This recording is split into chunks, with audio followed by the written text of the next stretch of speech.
मुख्यमंत्री की अध्यक्षता में चंडीगढ़ में हुई उच्चाधिकार प्राप्त क्रय समिति और high power workers purchase committee की बैठक में 264 करोड़ रुपए के कॉन्ट्रैक्ट व विभिन्न वस्तुओं की खरीद को मिली मंजूरी।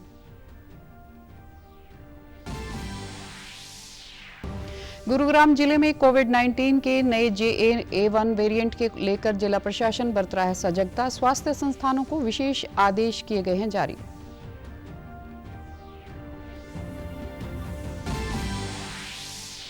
प्रदेश में अब तक 1 करोड़ 2 लाख से अधिक बनाए जा चुके हैं आयुष्मान कार्ड। विकसित भारत संकल्प यात्रा के माध्यम से भी बनाए जा रहे हैं लोगों के कार्ड।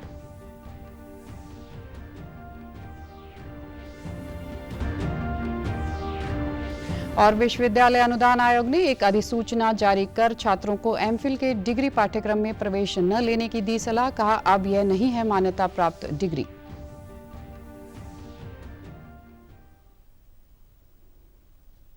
नमस्कार, मैं हूं आरजू। अब समाचार विस्तार से।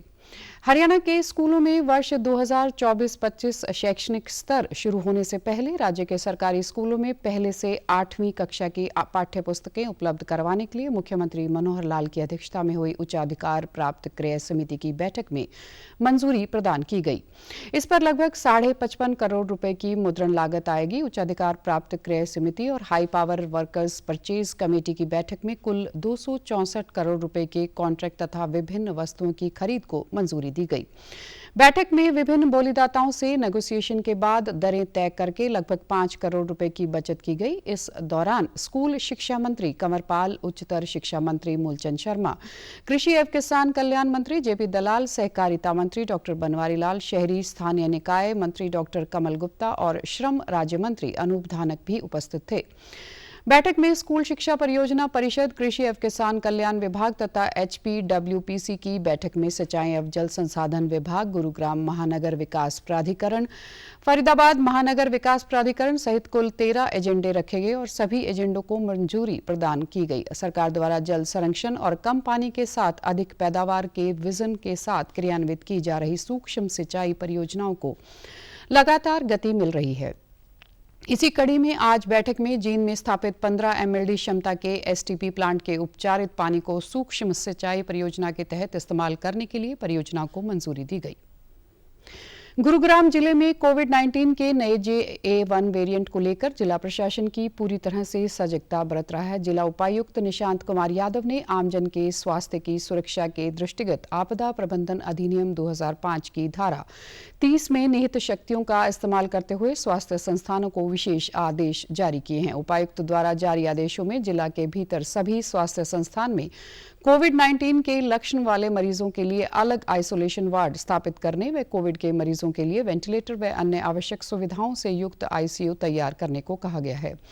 जारी आदेशों में यह भी कहा गया है कि कोविड के लक्षण वाले मरीजों से संक्रमण को रोकने के लिए प्रत्येक अस्पताल में स्क्रीनिंग, टेस्टिंग व परामर्श के लिए अलग OPD बनाई जाए।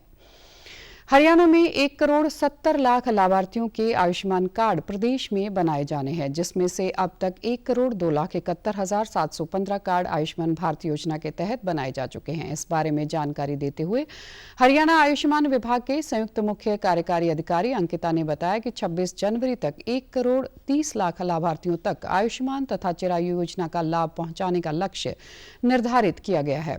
उन्होंने बताया कि विकसित भारत योजना जब से हरियाणा में आरंभ हुई है तब से अब तक 6,81,000 लाभार्थियों को इस योजना से लाभान्वित किया गया है। उन्होंने बताया कि विकसित भारत संकल्प यात्रा के दौरान सबसे ज्यादा आयुष्मान कार्ड हिसार जिले में बनाए गए हैं। उसके पश्चात यमुनानगर व पानीपत में नए कार्ड बने हैं।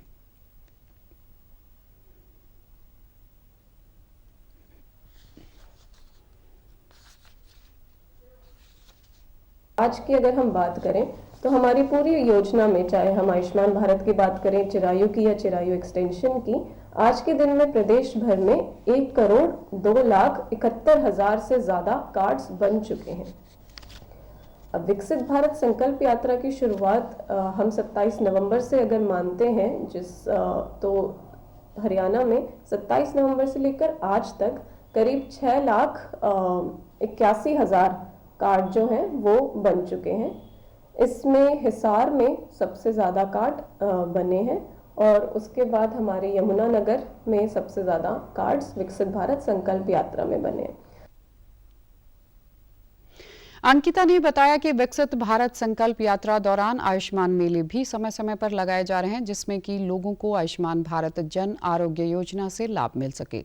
उन्होंने लोगों से अपील करते हुए कहा कि लोग अपना कार्ड सरकारी अस्पताल, सामुदायिक स्वास्थ्य केंद्र, आयुष्मान मित्र या फिर पोर्टल पर जाकर भी बनवा सकते हैं।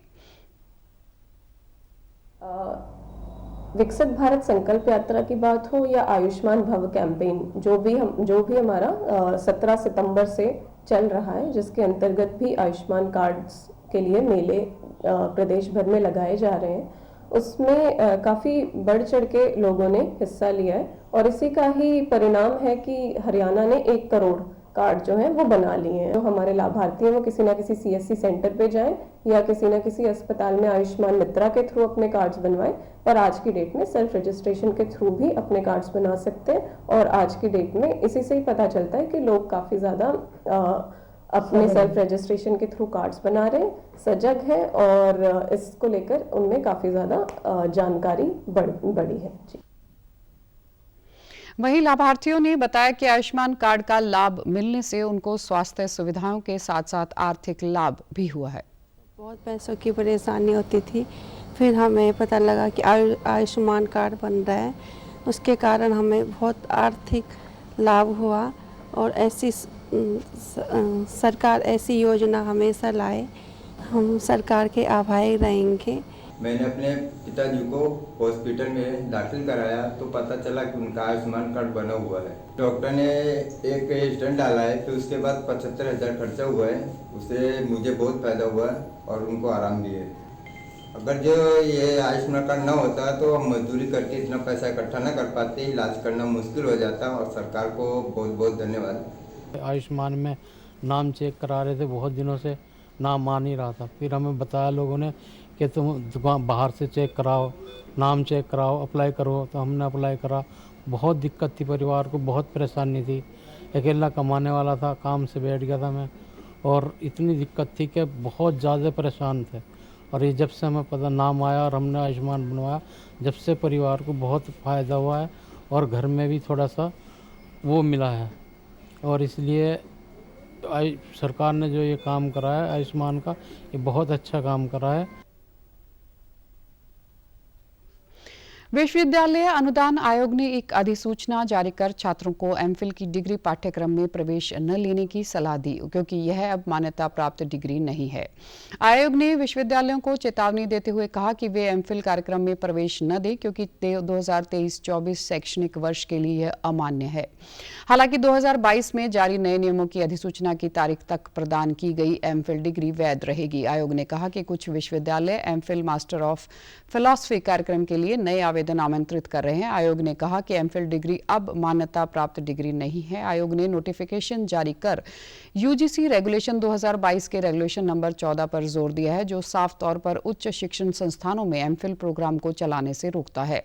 यूजीसी ने पहले एमफिल डिग्री को अवैध घोषित करते हुए उच्च शिक्षण संस्थानों को एमफिल कार्यक्रम पेश नहीं करने का निर्देश दिया था। हरियाणा के यमुनानगर से राजस्थान स्थित श्री खाटू श्याम के लिए बस सेवा की शुरुआत हो गई है, जिसे यमुनानगर के विधायक घनश्याम दास अरोड़ा ने हरी झंडी दिखाकर रवाना किया। इस अवसर पर परिवहन विभाग के अधिकारियों के अलावा प्रशासनिक अधिकारी भी उपस्थित रहे।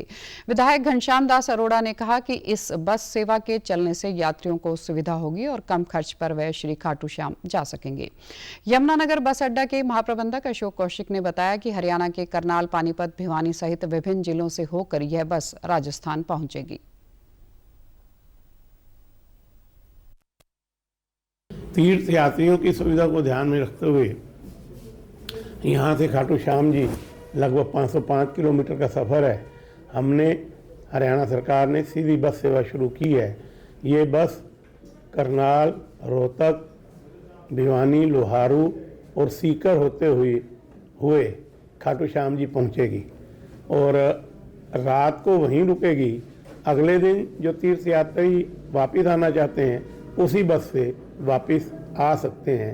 एक बस शुरू करी है, अब सप्ताह में 3 दिन बस जाएगी। ये मंगलवार, वीरवार और शनिवार। ये सुबह 7:15 चलेगी यमुनानगर बस स्टैंड से पानीपत, रोहतक, भिवानी होते हुए खाटू श्याम जाएगी और ये अगले दिन वापसी करेगी। रात को वहीं ठहरेगी बस। ये सुबह 8 बजे वहाँ से वापसी करेगी। जो श्रद्धालु गए हैं वो अपना इस बस में बैठ के वापस भी आ सकते हैं। बस करीबन 9-10 घंटे में पहुंचेगी वहाँ पे।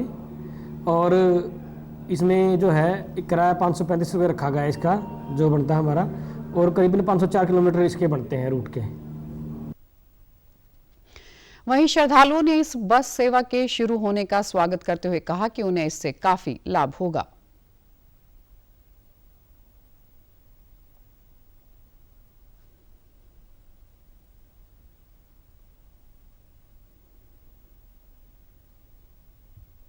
सरकार का धन्यवाद है, सरकार का धन्यवाद है। इतना किराया कम है, यात्रियों को बहुत सुविधा है इसमें। वैसे अगर जो नॉर्मली बस से जाते हैं उसमें 22 रुपये लेते हो। सरकार का बहुत सराहनीय कार्य है। ये श्रद्धालुओं को इसमें बहुत सुविधाजनक हो जाएगी और बजट में भी हो जाएगी। ये हमारे कलयुग के देवता हैं और खाटू श्याम जी, बबरीक जी भी बोलते हैं इनको, भीम जी का पोता भी बोलते हैं। श्रद्धालुओं को बहुत सुविधा हो जाएगी। विकसित भारत संकल्प यात्रा कल रोहतक की झंग कॉलोनी पहुंची। इस कार्यक्रम में पूर्व मंत्री व हरियाणा ओलंपिक संघ के कोषाध्यक्ष मनीष ग्रोवर ने मुख्य अतिथि के तौर पर शिरकत की। इस अवसर पर प्रधानमंत्री नरेंद्र मोदी का वीडियो कॉन्फ्रेंसिंग के जरिए से संबोधन हुआ। कार्यक्रम के दौरान भारत को 2047 तक आत्मनिर्भर और विकसित राष्ट्र बनाने के सपने को साकार करने का संकल्प दिलवाया गया। विभिन्न विभागों द्वारा स्टॉल लगाकर लोगों को मौके पर योजनाओं का लाभ भी दिया गया। इस दौरान पूर्व मंत्री मनीष ग्रोवर ने कहा कि समाज के गरीब वर्ग के लोगों को विकसित भारत संकल्प यात्रा का उनके घर द्वार पर ही लाभ मिल रहा है। योजना के क्रियान्वयन को लेकर अगर किसी पात्र व्यक्ति को समस्या आ रही है तो उसका मौके पर समाधान किया जा रहा है।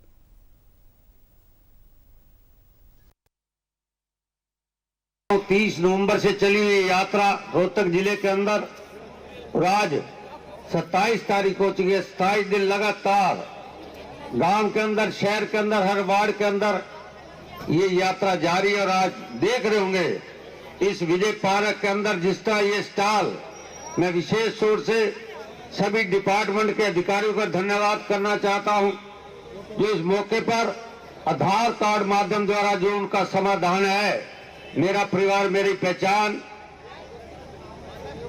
बीपीएल कार्ड, आयुष्मान कार्ड, बुढ़ापा पेंशन, विधवा पेंशन, उज्ज्वला योजना, प्रधानमंत्री आवास योजना और स्वच्छता योजना, ऐसे और समूह जो बहनें इनको मिलता है। हमें मनीष ग्रोवर की तरफ से सिलेंडर गैस कनेक्शन फ्री मिला है। हम चूल्हे पे खाना बनाते थे, उससे हमारी आंखें फेफड़े खराब होते हैं। तो मैं तहे दिल से मोदी जी का धन्यवाद करती हूँ कि हमें गैस कनेक्शन फ्री सुविधा प्रदान की। ये रोहतक में यहाँ पर एक प्रोग्राम चल रहा था जनसंवाद का। यहाँ पर मनीष ग्रोवर के तहत हमें पीएम उज्ज्वल योजना, गैस योजना के तहत हमें एक गैस सिलेंडर रिसीव हुआ है जो कि बिल्कुल फ्री में मिला है। हमें उनका दिल से बहुत ही धन्यवाद करते हैं। विकसित भारत संकल्प यात्रा कल पलवल जिला के गांव चांदहट पहुंची, जहां ग्रामीणों द्वारा संकल्प यात्रा का स्वागत किया। इस दौरान अतिरिक्त उपायुक्त साहिल गुप्ता ने ग्रामीणों को देश को विकसित राष्ट्र बनाने में सहयोग देने की शपथ दिलाई। इस अवसर पर उज्ज्वला योजना के 8 लाभार्थियों को गैस कनेक्शन और चूल्हा भेंट किया गया। साथ ही कैंप में 40 लाभार्थियों को आयुष्मान कार्ड भी बनाए गए। विकसित भारत यात्रा वैन के नोडल अधिकारी रमेश कुमार ने बताया कि प्रधानमंत्री नरेंद्र मोदी की विकसित भारत बनाने की कल्पना को साकार करने के लिए पलवल जिला प्रशासन पूरी तरह से प्रतिबद्ध है। विकसित भारत संकल्प यात्रा की वैन गांव-गांव जा रही है। इस यात्रा के दौरान कैंप लगाकर सरकार की योजनाओं से लोगों को जोड़ने का कार्य किया जा रहा है।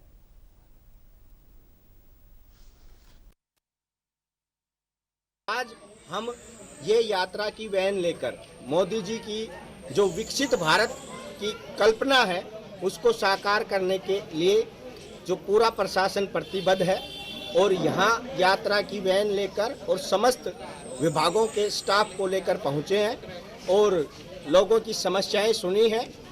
जिनका समाधान मौके पर हो सकता था उनका मौके पे समाधान कर रहे हैं। जो समस्याएं थोड़ी बड़ी हैं और जिनका समाधान में समय लगेगा वो सभी विभागों ने अपनी अपनी दर्ज कर ली हैं और उनका जल्द ही समाधान कर दिया जाएगा। इस यात्रा से जो है एक आम जन तक सरकार की सुविधाएं पहुंचाने का लक्ष्य है और इस यात्रा का उद्देश्य है कि 2047 तक मोदी जी का जो संकल्प है भारत को विकसित राष्ट्र बनाने और समस्या रहित बनाने का, उस संकल्प को पूरा करने का जो है उद्देश्य है ये यात्रा।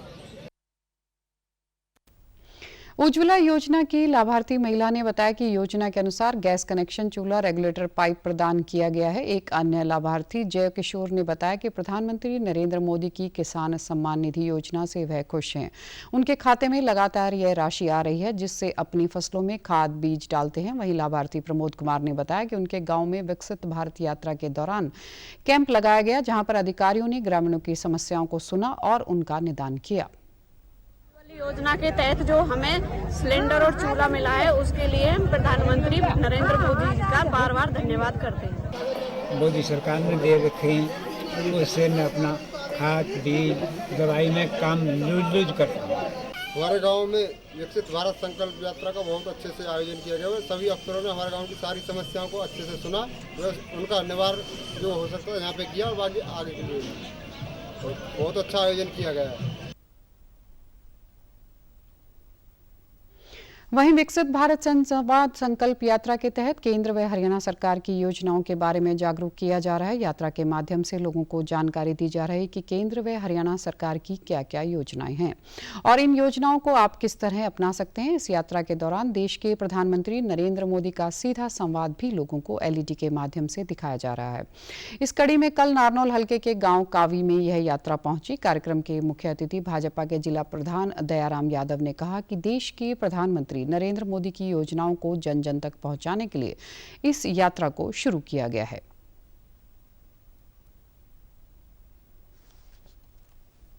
संकल्प यात्रा जैसे 29 नवंबर से और 24 जनवरी तक पूरे देश में चल रही है। आज आयुष्मान कार्ड वितरण हमने किए हैं। आज ये प्रधानमंत्री उज्ज्वल योजना द्वारा फ्री में कार्ड देने का काम कर रहे हैं। ये कनेक्शन दे रहे हैं, जो फ्री उसमें सिलेंडर मिलता है उसको, और कनेक्शन फ्री में कोई पैसा 300 रुपये सब्सिडी के ऊपर है। आयुष्मान 5 लाख तक का जैसे लोगों को फायदा है कि वो अपना इलाज करा सकते हैं। आयुष विभाग की तरफ से यहाँ टाल लगाई, हर विभाग की टाल है। हर विभाग का आप देख रहे हो काफी संख्या में भीड़ रहती है सुबह से लेकर के और शाम तक। जैसे ये यात्रा 2 गाँव में जाती है तो यहाँ हजारों लोगों को फायदा मिलता है। इस दौरान ग्रामीणों ने कहा कि उन्हें इस यात्रा से काफी लाभ मिला है। उनके काम उन्हीं के गांव में आई इस यात्रा के दौरान हो रहा है। एक लाभार्थी ने बताया कि काफी दिनों से उनकी पेंशन नहीं बन पा रही थी, लेकिन इस यात्रा के दौरान अधिकारियों ने आकर उनकी पेंशन बना दी, जिससे वे काफी खुश हैं। आज मैं यहाँ आया हूँ, मेरे काम आया, मैं तसल्ली करी, मेरा आयुष्मान कार्ड बन गया और मेरे को बहुत बढ़िया मोदी जी से मेरा बढ़िया काम किया है। ये संकल्प यात्रा गाँव में आपकी लगी, हमें बहुत अच्छा लगा और हमारी पेंशन के लिए जो यहाँ अपने कागज लेकर आए, मेरी पेंशन बढ़ा दी सरकार, मुझे बहुत बढ़िया लग रही है। विकसित भारत संकल्प यात्रा जिला अम्बाला के सजन माजरी गांव पहुंची। इस दौरान गांव में सरकार द्वारा चलाई जा रही विभिन्न योजनाओं की जानकारी देने के लिए कैंप भी लगाए गए। इस कैंप में हृदय रोगों से जुड़े रोगियों की निःशुल्क ECG की जा रही है। खास बात यह है कि ECG की रिपोर्ट चंद मिनट में बेंगलुरु से विशेषज्ञ द्वारा जांची जाती है। यदि किसी व्यक्ति की तबीयत अधिक खराब होती है तो उसे तुरंत अम्बाला छावनी कार्डियोलॉजिस्ट सेंटर में रेफर कर दिया जाता है। CHC बराड़ा के इंचार्ज SMO डॉक्टर बीरबल ने बताया कि विकसित भारत संकल्प यात्रा के तहत ग्रामीण क्षेत्र में प्रतिदिन उनकी टीम द्वारा 2 कैंप लगाए जा रहे हैं। उन्होंने बताया कि लोगों के हृदय की जांच भी उन्हीं के गांव में जाकर विभाग द्वारा की जा रही है, जिसमें एक पोर्टेबल ECG की मशीन के जरिए 40 वर्ष से अधिक उम्र के पात्र आयुष्मान लाभार्थियों को ECG, BP, शुगर आदि जांच की जाती है। यदि किसी व्यक्ति में कोई समस्या पाई जाती है तो ऑनलाइन बेंगलुरु के कार्डियो सेंटर में 15 मिनट के भीतर रिपोर्ट मिल जाती है।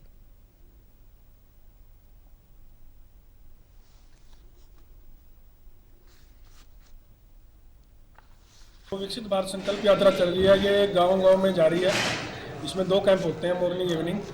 तो एक अनूठी पहल हमने स्वास्थ्य विभाग बराड़ा ने की है, ये पूरे हरियाणा में पहली तरह की है। ये हम लोगों का हार्ट का चेकअप भी गांव में जाकर ही उनके डोर स्टेप पे ही इस कैंप के माध्यम से कर रहे हैं, जिसमें एक portable ECG machine on spot 40+ Ayushman लाभार्थी जो भी उनका फ्री में हार्ट का टेस्ट करेंगे ईसीजी के माध्यम से, उसके साथ बीपी शुगर वगैरह साथ में चेक करेंगे। और ईसीजी में अगर कुछ एबनॉर्मैलिटी आती है जिसकी रिपोर्ट ऑनलाइन बेंगलोर से कार्डियक सेंटर से हमें 15 मिनट के अंदर अंदर तुरंत उसी टाइम मिल जाती है। वहीं प्रधानमंत्री की विभिन्न योजनाओं से आत्मनिर्भर हुई महिलाओं ने बताया कि वह इन योजनाओं का फायदा उठाते हुए आत्मनिर्भर बनी हैं। गांव की ही समूह सखी ने बताया कि वह एसएसजी के 4 ग्रुप उनके गांव में बने हुए हैं। प्रधानमंत्री की इस योजना के तहत 20-20 हजार तक का ऋण आसानी से मिल चुका है। गांव की ही एक अन्य महिला रजनी रानी ने बताया कि हरियाणा राज्य ग्रामीण आजीविका मिशन के तहत वे कार्य कर रही हैं और इस कार्य को अपनाते हुए गांव की कई महिलाएं आत्मनिर्भर बन रही हैं। मैंने आयुष्मान योजना के तहत सर्जरी कराई है और उसका मेरे को बहुत अच्छा उनके बेनिफिट मिला है। मैं उनका बहुत तहे दिल से धन्यवाद करना चाहती हूँ, क्योंकि उन्होंने जो गरीब जनता के लिए ये योजना क्या बनाई है उसका लोगों को बेनिफिट मिल रहा है, बहुत अच्छा है सर। और मैं बहुत बहुत धन्यवाद करना चाहती हूँ। और लोग भी सर इस योजना के तहत लाभ ले सकते हैं। सेंटर का काम करती हैं जी, क्रोशिया का काम करती हैं, दरिया बनाती हैं जी, वो बेचती हैं। इनका 1.5 लाख का लोन हो चुका है जी। और ये सबसे बड़ी बात ये है कि ये बैंक जाना सीख गए, इनको फॉर्म भी नहीं भरना आता था जी। हरियाणा राज्य ग्रामीण आजीविका मिशन जी, और इसमें लेडीज जुड़ के जी अपना बीमा करा लिया जी। वो 2 बीमे कराए हुए हैं ना, एक्सीडेंट बीमा जी और शिक्षा जीवन बीमा जी। मैं मोदी जी का धन्यवाद करना चाहती हूँ। प्रधानमंत्री नरेंद्र मोदी 31 दिसंबर को सुबह 11 बजे आकाशवाणी पर मन की बात कार्यक्रम में देश विदेश के लोगों के साथ अपने विचार साझा करेंगे।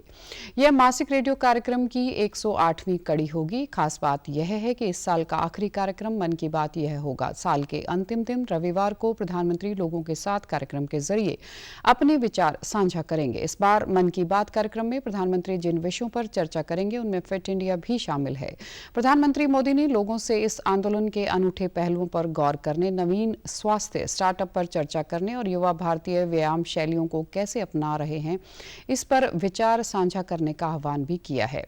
वे टोल फ्री नंबर 1800117800 भी डायल कर सकते हैं और प्रधानमंत्री के लिए अपना संदेश हिंदी या अंग्रेजी में रिकॉर्ड कर सकते हैं। फोन लाइन 29 दिसंबर तक खुली रहेंगी। यह कार्यक्रम आकाशवाणी और दूरदर्शन के समूचे नेटवर्क पर प्रसारित किया जाएगा। इसके साथ ही आकाशवाणी वेबसाइट तथा news on AIR mobile app पर भी उपलब्ध होगा। मन की बात कार्यक्रम का आकाशवाणी, दूरदर्शन समाचार, प्रधानमंत्री कार्यालय और सूचना व प्रसारण मंत्रालय के YouTube चैनलों पर भी सीधा प्रसारण होगा।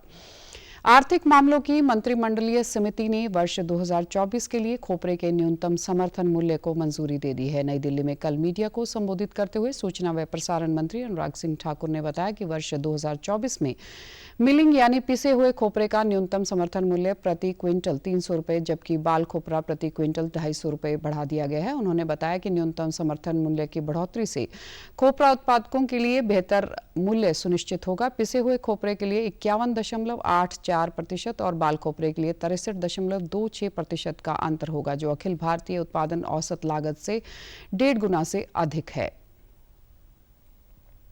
नरेंद्र मोदी जी की अध्यक्षता में आज कैबिनेट और CCA की मीटिंग हुई। CCA की बैठक में आज कोपरा यानी कि नारियल की गरी के वर्ष 2024 के लिए MSP निर्धारित किया गया है। किसानों के आर्थिक हितों को ध्यान में रखते हुए, जैसा मोदी सरकार ने पहले ही कहा कि लागत प्लस 50% कम से कम देंगे, और मुझे कहते हुए प्रसन्नता है इस बार भी 2023 की तुलना में मिलिंग कॉपरा का निर्धारित MSP 300 रुपये प्रति क्विंटल और बाल कोपरा का 250 रुपये प्रति क्विंटल बढ़ाया गया है। इसके अलावा केंद्रीय मंत्री अनुराग सिंह ठाकुर ने बताया कि दीघा और बिहार में सोनपुर को जोड़ने वाले नए 4 किलोमीटर 56 मीटर लंबे 6 लेन के हाई लेवल और एक्स्ट्रा डोज्ड केबल पर पुल निर्माण की अनुमति दे दी है।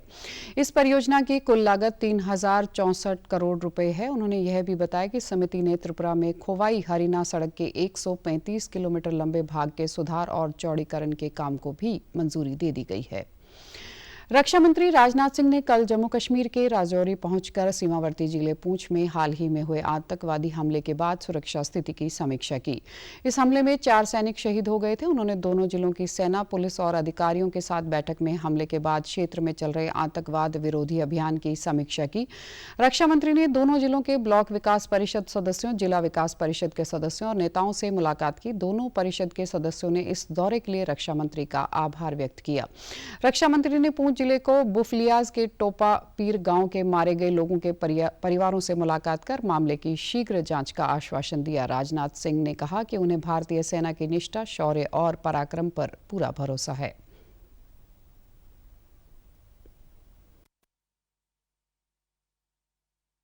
घटनाओं को रोकने में सिक्योरिटी और इंटेलिजेंस एजेंसी दोनों ही महत्वपूर्ण भूमिका निभाते हैं और लगातार उनके द्वारा भी यह प्रयत्न जारी है कि यह उनकी यह भूमिका और भविष्य में ज्यादा इफेक्टिव हो। इसलिए मैं मानता हूं कि हमारा उद्देश्य जहां पर कोई जंग जीतना है, आतंकवादियों का सफाया करना है, वहीं पर हमारा उद्देश्य, बड़ा उद्देश्य होना चाहिए कि हमें अपने देशवासियों का दिल जीतना है।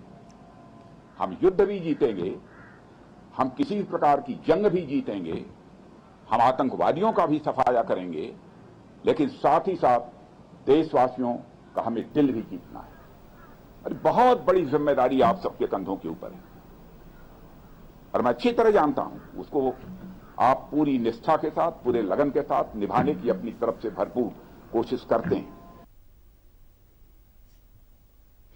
मौसम विभाग ने आज और कल ओडिशा, उत्तरी राजस्थान और उत्तर पश्चिमी मध्य प्रदेश के कुछ हिस्सों में घने कोहरे की स्थिति की संभावना व्यक्त की है। यह स्थिति अगले 3 दिन तक सुबह के समय असम, मेघालय, नागालैंड, मणिपुर, मिजोरम और त्रिपुरा में बनी रहेगी। अगले 2 दिन तक हरियाणा, पंजाब, चंडीगढ़, दिल्ली और उत्तर प्रदेश के कुछ हिस्सों में रात व सुबह के समय घना कोहरा छाए रहने की संभावना है। मौसम विभाग ने 31 दिसंबर से 3 दिन तक जम्मू कश्मीर, लद्दाख, मुजफ्फराबाद, हिमाचल प्रदेश, उत्तराखंड, उत्तर प्रदेश, पूर्वी राजस्थान, मध्य प्रदेश, छत्तीसगढ़ और विदर्भ में हल्की बारिश की भविष्यवाणी की है। विभाग ने कहा कि पश्चिमी विक्षोभ 30 तारीख से उत्तर पश्चिमी भारत को प्रभावित कर सकता है। केंद्र ने सभी सोशल मीडिया प्लेटफॉर्म को सलाह दी है कि वे आर्टिफिशियल इंटेलिजेंस, डीप फेक के माध्यम से भ्रामक खबरें चलाने से सावधान रहें। इलेक्ट्रॉनिक और सूचना प्रौद्योगिकी मंत्रालय ने एक परामर्श में कहा है कि सोशल मीडिया पर सक्रिय और अमान्य कंटेंट के बारे में लोगों को सावधान करें। विशेष रूप से उन्हें सूचना और प्रौद्योगिकी IT के नियम के अनुसार स्पष्ट जानकारी उपलब्ध करवाई जाए। इलेक्ट्रॉनिक और सूचना प्रौद्योगिकी राज्य मंत्री राजीव चंद्रशेखर और मीडिया संस्थाओं के बीच डिजिटल भारत संवाद के दौरान हुए विचार विमर्श के बाद यह परामर्श जारी किए गए हैं। प्रधानमंत्री नरेंद्र मोदी ने पिछले महीने डीप फेक से दोष के आगाह किया था। अयोध्या में अगले महीने होने वाले श्री राम लला के प्राण प्रतिष्ठा महोत्सव को लेकर तैयारी चल रही है। उत्तर प्रदेश के मुख्यमंत्री योगी आदित्यनाथ समेत कई मंत्री मौके पर तैयारियों का जायजा लेने के लिए पहुंच रहे हैं। वहीं अयोध्या का रेलवे स्टेशन भी बनकर तैयार हो गया है, जिसका नाम अब बदलकर अयोध्या धाम जंक्शन कर दिया गया है। देखिए इन सब से जुड़ी हमारी एक खास रिपोर्ट।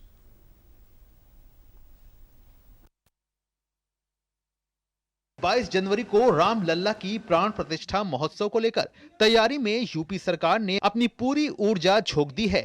तैयारी को अंतिम रूप देने के लिए मुख्यमंत्री योगी आदित्यनाथ, उप मुख्यमंत्री केशव प्रसाद मौर्य सहित कई मंत्री अयोध्या में श्री राम एयरपोर्ट सहित अन्य कार्यक्रम स्थलों का निरीक्षण कर रहे हैं और सुधार के आवश्यक निर्देश भी दे रहे हैं। इसी क्रम में प्रदेश के नगर विकास मंत्री AK शर्मा और कृषि मंत्री सूर्य प्रताप शाही भी अयोध्या पहुंचे और अधिकारियों के साथ समीक्षा बैठक की। कृषि मंत्री सूर्य प्रताप शाही ने कहा, अयोध्या दिव्य और भव्य रूप से विकसित हो रही है और राम लल्ला का मंदिर पूर्णता की ओर बढ़ रहा है। उन्होंने कहा कि विकास कार्यों और मंदिर निर्माण को गति देने के लिए अपेक्षित मैन पावर बढ़ा दिए गए हैं। तैयारी बहुत अच्छी हो रही है और अयोध्या धाम वासी प्रधानमंत्री जी की पलके बिछा करके आदरणीय नरेंद्र मोदी जी के स्वागत करने के लिए तैयार हैं। पूरे नगर के भीतर उत्साह लोगों में है और गर्मजोशी के साथ आदरणीय प्रधानमंत्री मोदी जी का 30 दिसंबर को यहाँ पर अयोध्यावासी मर्यादा पुरुषोत्तम भगवान श्री राम की इस जन्मस्थली पर भव्य स्वागत करेंगे। प्रधानमंत्री जी के प्रति पूरी अयोध्या कृतज्ञ है कि भव्य राम मंदिर बन करके पूर्णता की ओर पहुंच रहा है और साथ साथ में नव्य भव्य और दिव्य अयोध्या बने उस दिशा में आदरणीय प्रधानमंत्री जी के मार्गदर्शन में योगी आदित्यनाथ जी की सरकार काफी तेजी से काम यहाँ पर कर रही है। नगर विकास मंत्री ए.के. शर्मा ने कहा कि 30 दिसंबर को प्रधानमंत्री नरेंद्र मोदी श्री राम एयरपोर्ट को लोकार्पित करने और अयोध्या वासियों से मुलाकात करने आ रहे हैं, जिनका भव्य स्वागत करने के लिए अयोध्यावासी प्रतीक्षारत हैं। उन्होंने बताया कि अयोध्या में स्वच्छता और अन्य आवश्यक कार्यों के लिए नगर निगम के आग्रह पर अतिरिक्त मानव बल, मशीनें और अतिरिक्त बजट उपलब्ध करा दिया गया है। निश्चित रूप से प्रधानमंत्री का अयोध्या आगमन और प्राण प्रतिष्ठा महोत्सव बहुत ही वैभवशाली ढंग से संपन्न होगा। समाचारों में आज इतना ही। नमस्कार।